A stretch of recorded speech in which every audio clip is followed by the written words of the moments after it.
I would expect to see a volt drop across there. That's what I would expect. Okay? So if you're simulating using resistors, be careful of this effect. And actually it's the other way round, because you assume that something's on, it lights up. So you'd assume that the voltage will be high when it's off and low when it's on and so on. But it's not, it's the other way round.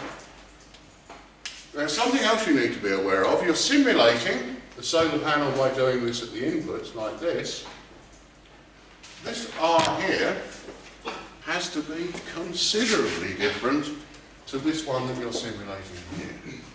Because otherwise, if that load isn't bigger than this one here, what you'll see is it will turn off, it will fire once, and then it will just carry on charging up forever. So this one here has to be quite small. If it's an electric motor, something of the order of 10 ohms is probably quite sensible. So now you can simulate the entire circuit inside Multisim without having to have a solar panel at all. And all you're doing is you're mimicking what happens with the solar panel, which is very similar to this. You're mimicking what happens with the solar panel with an ideal voltage source and a resistor in series with it, which reduces the current. Make sure that this one here is lower than this one here, because otherwise this one here will keep delivering and you'll never discharge the capacitor.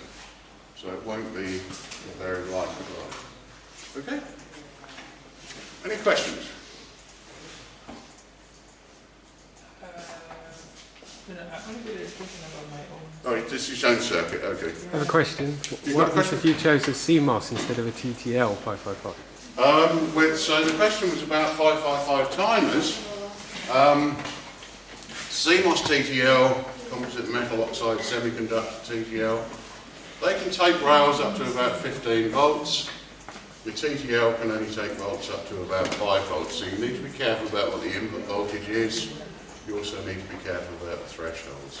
To the best of my knowledge, everything that we've ordered in here is CMOS, so you can go up to some quite horrendous voltages with it. It all depends what you're comparing it with on the threshold. I'm not going to pull up that 555 circuit, but on there, what you're doing is you're comparing against the voltage threshold. That's what those two diodes do on the bottom in the simplest circuits that we've seen. Okay, so they'll switch at the same voltage because they're being compared against that voltage. So it doesn't matter in that case whether it's TTL or CMOS. But CMOS is better because it uses less power.